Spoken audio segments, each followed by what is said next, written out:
selv om vi trenger å finne mat. Om det er noe natt. Ja. Åh, Jeg har et halvt liv. jeg også har det. Spider. Nei, Åh, ja. jeg kommer til å dø. Nei. Åh. Du har kart på deg. Hæ? Du har kart på deg. Ikke på meg, men jeg kan i kista mi. Jeg kan si hva vei jeg skal gå. Jeg går ikke ut ennå. Men du, vi var veldig nærme, for hvis du spawner i en jungel nå, eller noe, ja, da er du veldig nærme, vet du. Gå der greiene vi stod i begynnelsen. Men jeg husker ikke hvor det er. Det er mest nok rett der vi spawner. Ja, jeg er med der nå. Ja. Hvor gikk vi når vi var i begynnelsen? I en dam. Ja, jeg vet, og så rett fram. Jeg husker ikke. Nei. Bare gå ut og se. Bare skjønte jeg å ta Nei, men det er ting før. Bare skjønte jeg å ta kartet. Hæ? Bare skjønte jeg.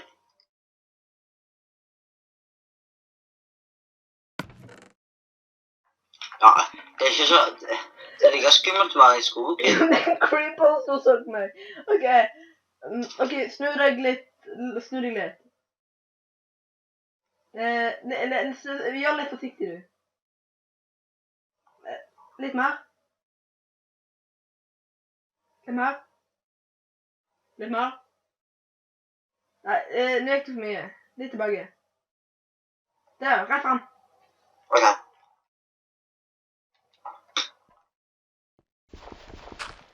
Åh, shit! Nei, han så meg. Åh, jeg kommer til å dø. Ja, skyttrunge. Hva det? Nei, jeg var på feil dam, jeg. Men ok. Men litt, så stopper recordingen, og så kommer jeg, og så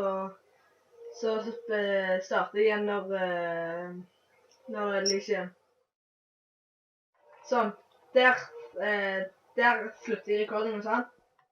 Så starter jeg når det lys. Jeg rekorder ennå, men det klipper jeg bare. Ja. Nei, det er jo kult. Den er oransje. Hæ? Det er jo oransje. Hva da? Ja, jeg vet det, men jeg rekorder ennå, men... Ja, men jeg trodde når du sa at når det er oransje, så rekorder du ikke lenger. Ja, men jeg klipper det. Vekk.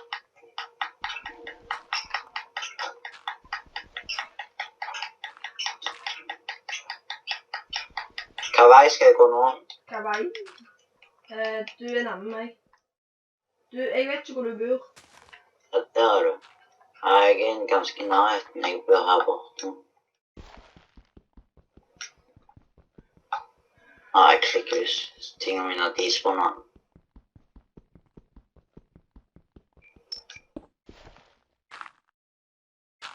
Nei, de har ikke det. Jeg bare passer på tida.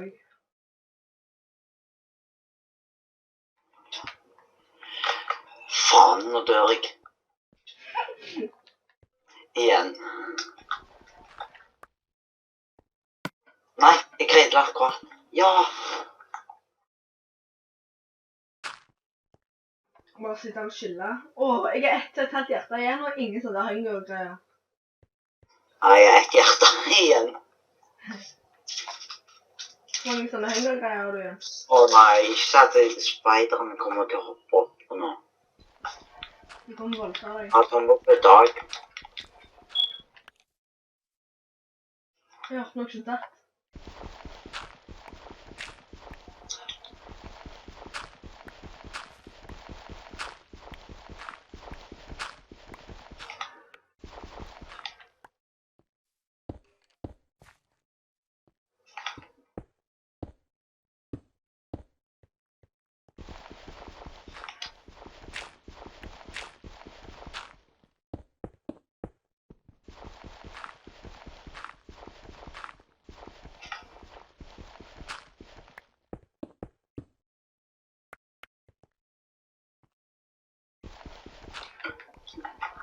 Og jeg hører musikk i mine ører.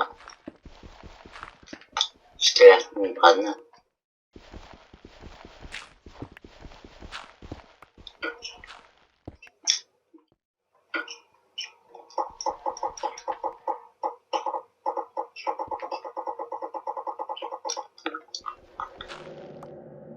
Sånn, da var det dag igjen.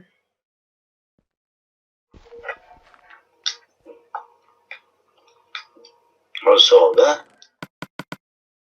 Hæ? Har du sovet? Nei?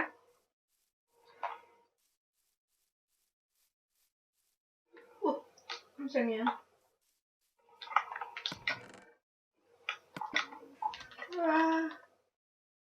Hvorfor er jeg så skummel? Hun finner mat.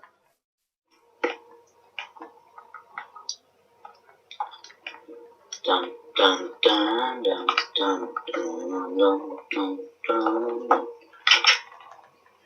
Hvorfor liker du så kutt an? Det er jo ikke hardcore med på en gang. Hæ? Det er ikke hardcore med på en gang. Hardcore? Ja, hard mode da. Hard mode på Minecraft. Hvorfor er det så vanskelig? Vi sliter jo. Eller jeg sliter i hvert fall nå. Du har jo bare hard. Nei, men jeg skulle trodd jeg hadde det.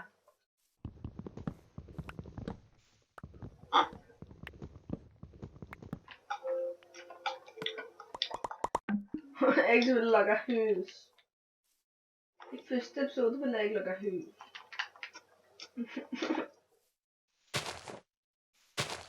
Så.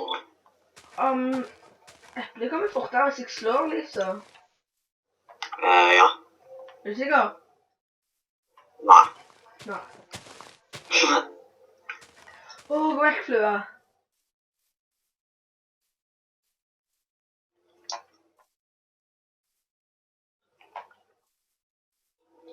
Sau! Jeg glemte det.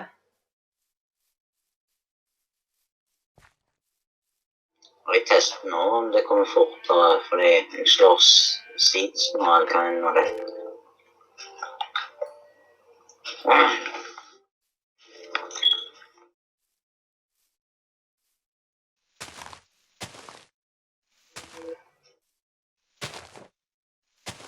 Nå ble jeg litt redd.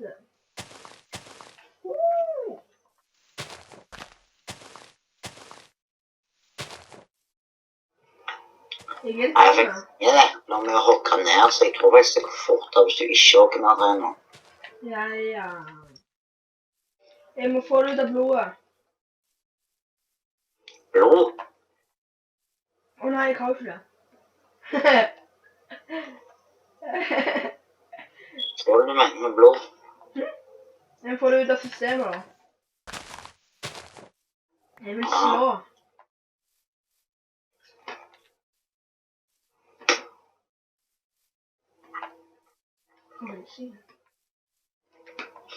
Det tenkte jeg ikke på. Bank!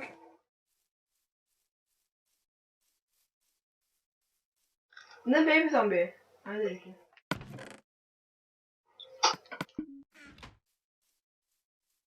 Ja, egg. Bank!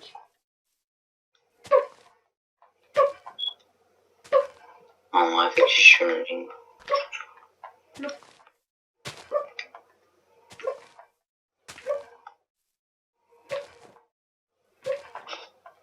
Planter du seeds? Ja.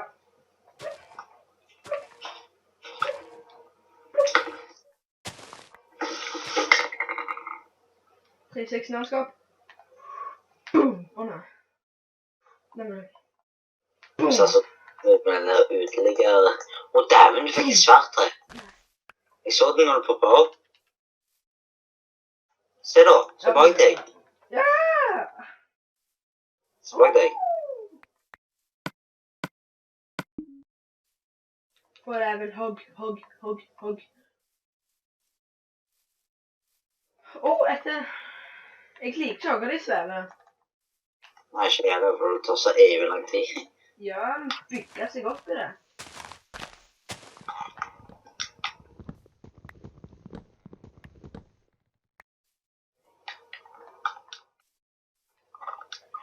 Men den der må du vekk.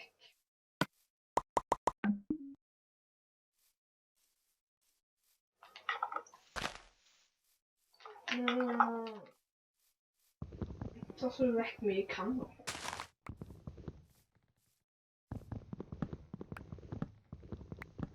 Åh, shit! Å nei. Eple. Ja, du tuller. Jeg hoppet ned fra en plass, og så dør jeg. Hvor mye liv hadde du igjen? Jeg hadde ett hjerte. Ok. Jeg følte ikke med. Ja, men jeg vet veien. Jeg kan se huset mitt herfra. Stress og togge ned det her jækla treet. Ned.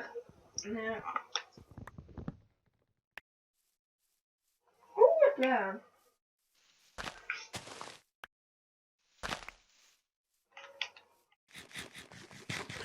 Vet du hva, jeg synes du bare kunne gitt meg litt mer sånn der matgreier, du. Litt mer. Se. Mer mat fra eplene.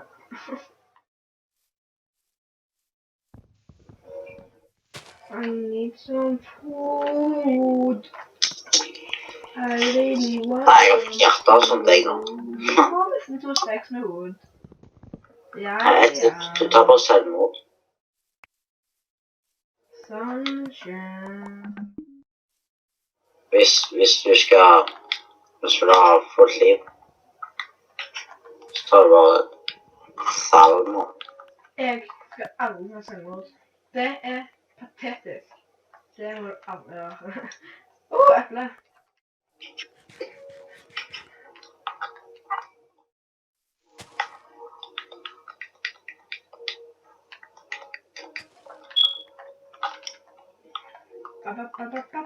Blupp.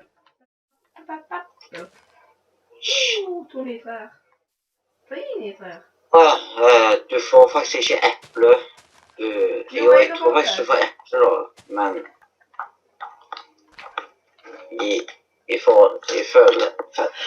ifølge her, eller i de trennene jeg har hogget ned, så får ikke du eple av å slå ned seeds. Men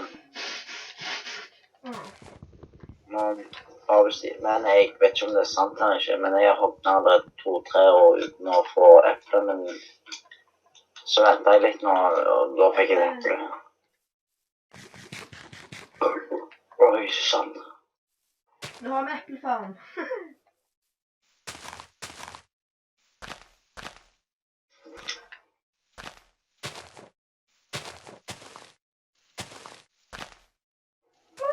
Det tror jeg. Så det her ut.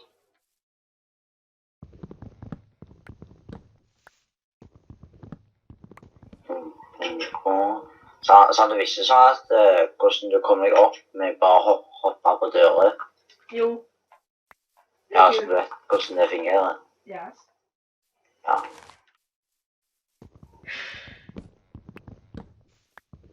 Ja. Ja.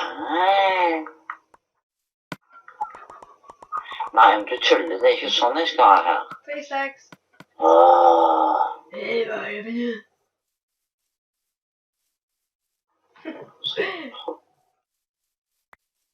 Æsj, rumpeæsj.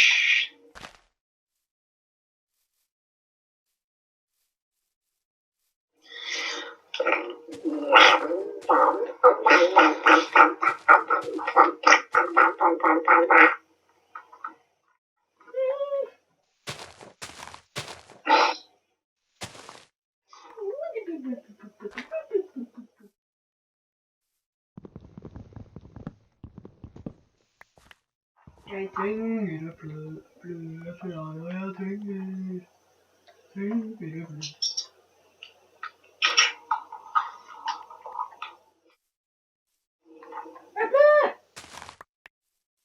Tulltrim med du står og lager sånn rare lyder. Ja, Norwegian jeg. Når vi kaller meg Ro. Hæ? Nå er jeg med. Men jeg ville godt trengt mer. I tilfelle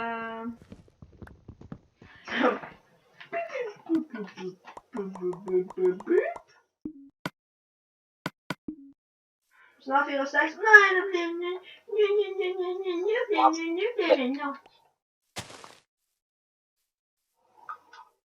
Jeg var alt uten Å, det er jungeltreet.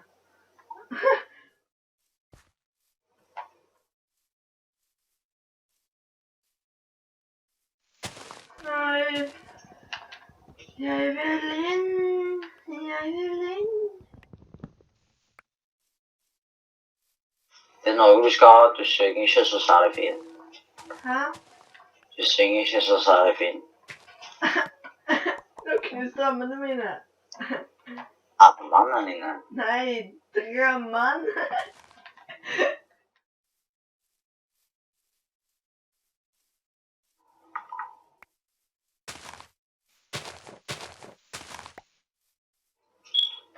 Og knuste armene mine.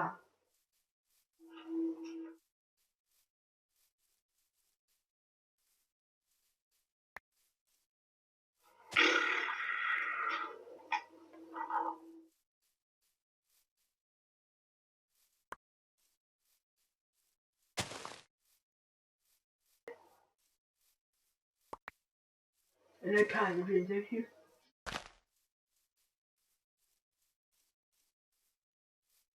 Hva? Hæ? Men du er ferdig med huset ditt? Nei. Nei, har du begynt?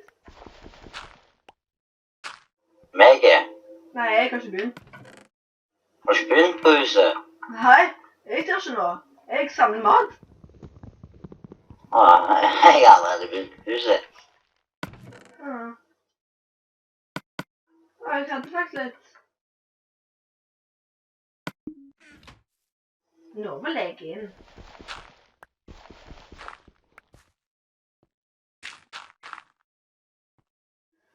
Så mørkt. Uffa, uff. Jeg hadde faktisk mange steg, sier du. 1, 2, 3, 4, 5, pluss 17, pluss 8.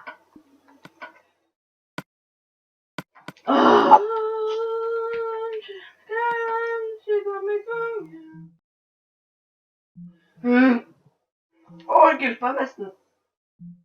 Nei, kødder du? Allerede nått. Jeg gulpa i halsen min, så svelgte jeg det. Wow. Du visste ikke lett, men da skyter meg ned.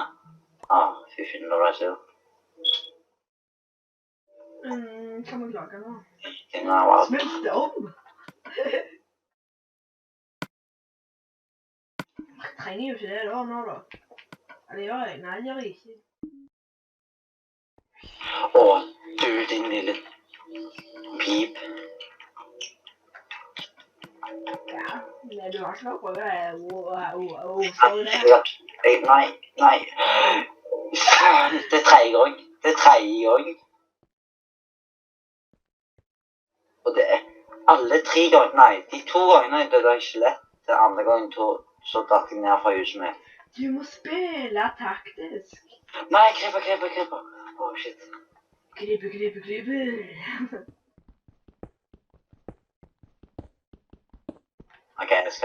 Jeg bør faktisk mine og skaffe meg stuff. Jeg har ikke sett en dritt siden jeg kanskje tårtsus. Hæ?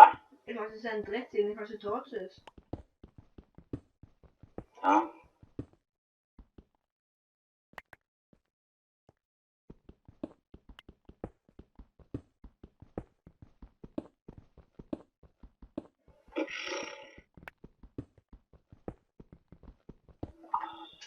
Mine. Karl, det sprengte jeg nå.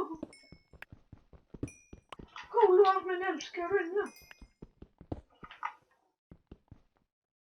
Elskerinne. Det tar ekstra damage hvis du bruker pickaxe.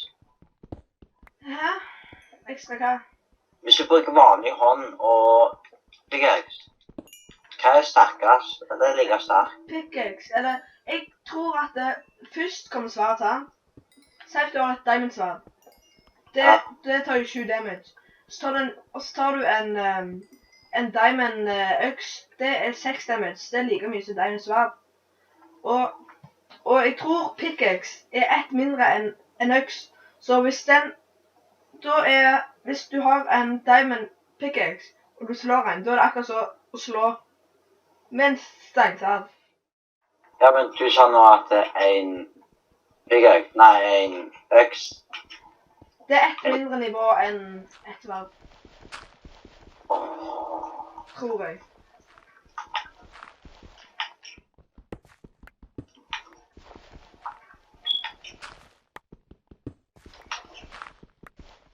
Det kan være jeg tar feil, men jeg tror det. Kom ikke på døren min, jeg har funnet en bra taktikk. Jeg kommer ikke ut nå. Glem det. Oi, shit, det var mange piler han har kjørt på døren min.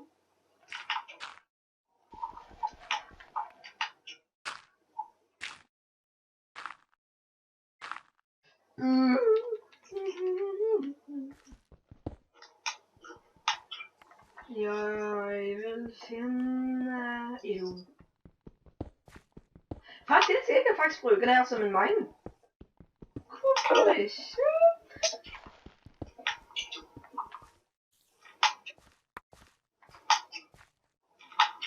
Hva gjør nå? Skal vi treffe den? Ja, han tok den. Jeg skjønner ikke noe. Kult, det er piler som sveiver i lufta. Svæver den i luften. Jeg har allerede funnet en bug i Minecraft. Eller i Minecraft. Har du bilder i Minecraft? I Minecraft. Jeg glemte hva jeg skulle si. Jeg løp deg til så fort. Hæ? Det er edderkopper.